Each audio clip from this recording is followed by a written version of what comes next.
I'm here at another dairy farm with Gord.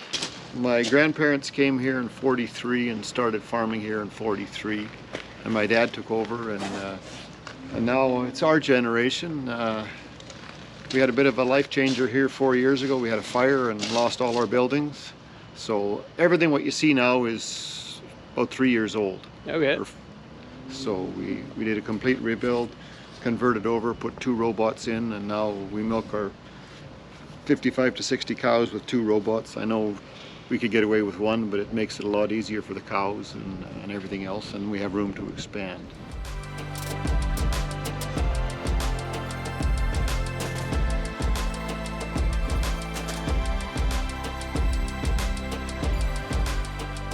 So this is the calf barn. It's pretty similar to our calf barn, I guess. They got kind of some concrete walls with the removable panels, and then you can just come in from the one side, clean them out. Skid steer, yeah. It saves my back anyway, put it that way. Absolutely.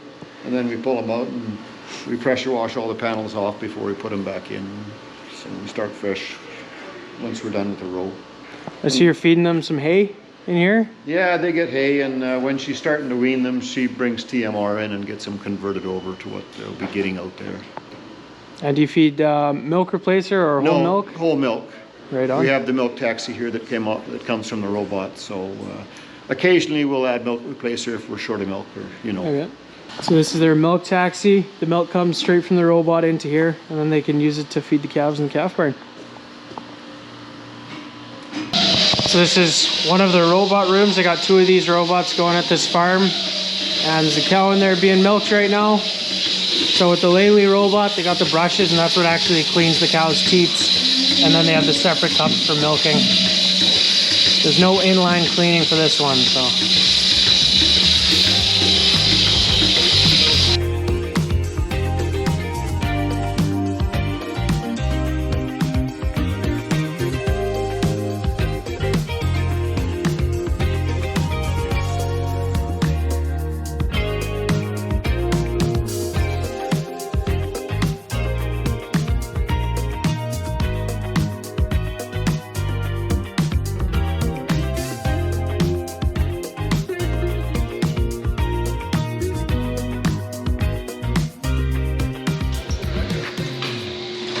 So this is their Freestall barn. The milking group is on this side. That's where the 2 robots are.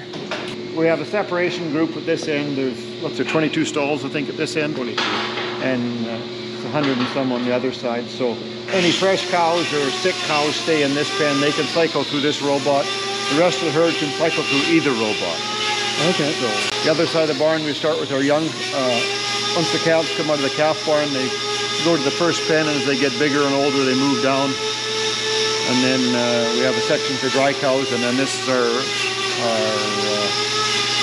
closed-up pen. So they come in here 3 weeks before calving, and it's fed a different ration.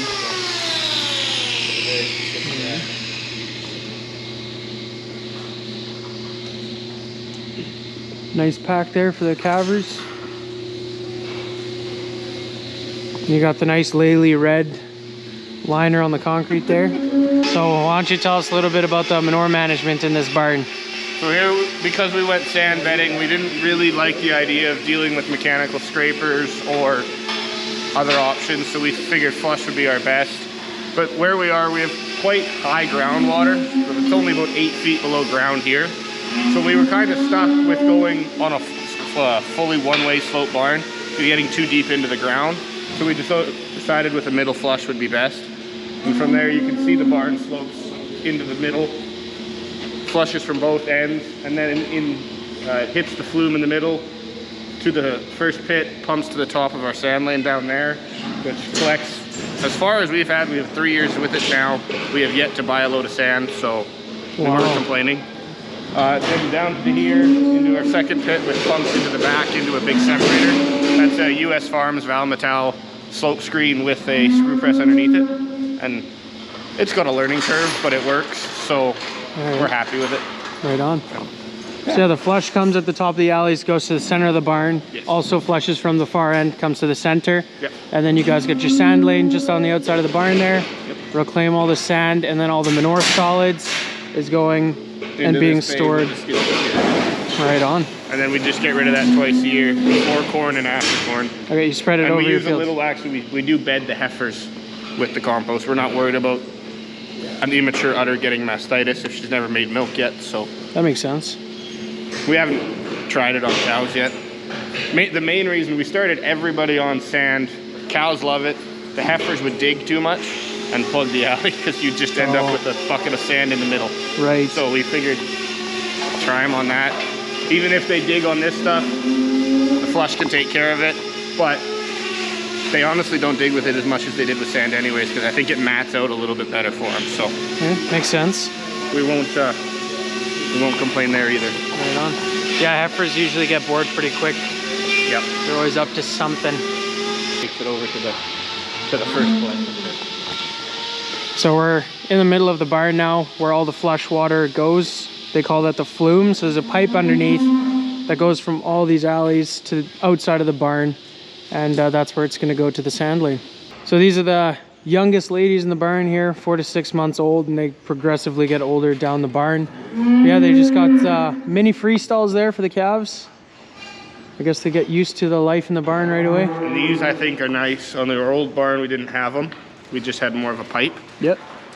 With the slope like that, cows learning to turn their head and come down on the angle. Oh. We have way less fresh cows come into the headlocks and refuse to put their head in the headlock.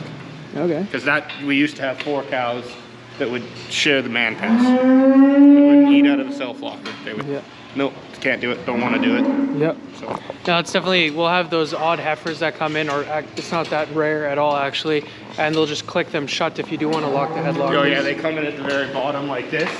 They're afraid to go in up top, so they just do that and lock them. Yep.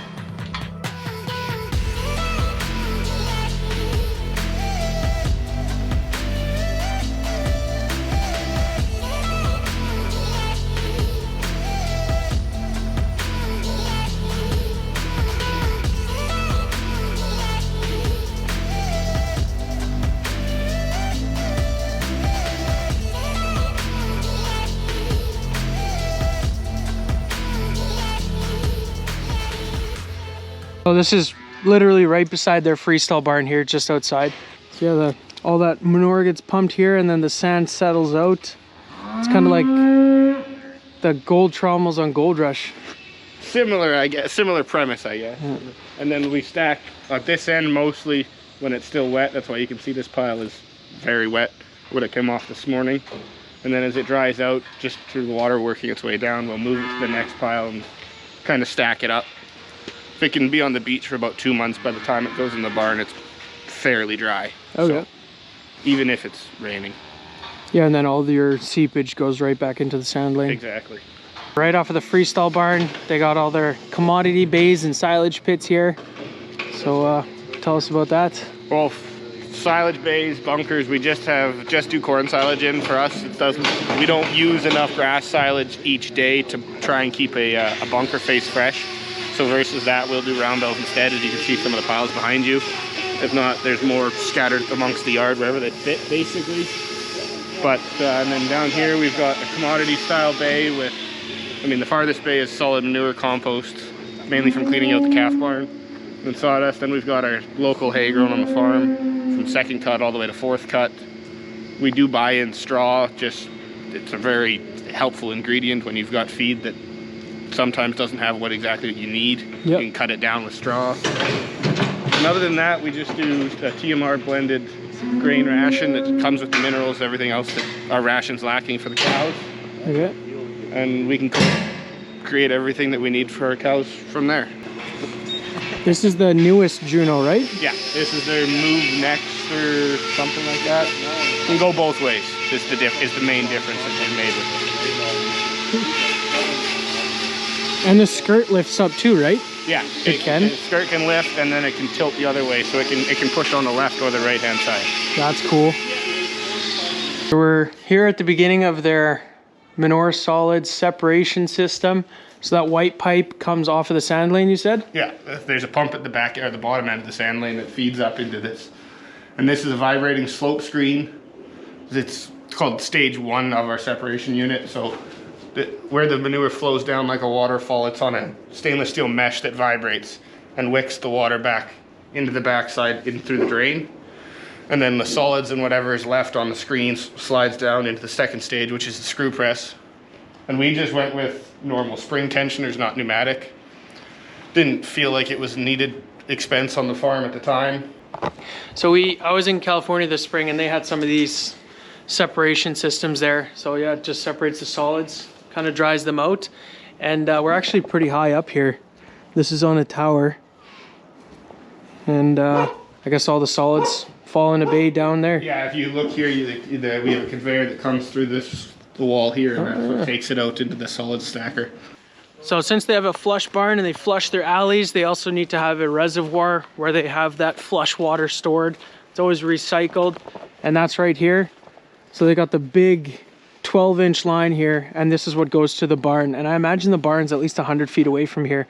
So pretty long distance to pump, but it works. And yeah, this is the pit. You can see it's been moving, there's a bit of foam in there, but that's what stores the flush water. And then when this pit gets filled, it actually pumps into their long-term storage, which is right here. And this is the farm's lagoon where they store all their liquid manure. You see the roof on it to keep the rain out.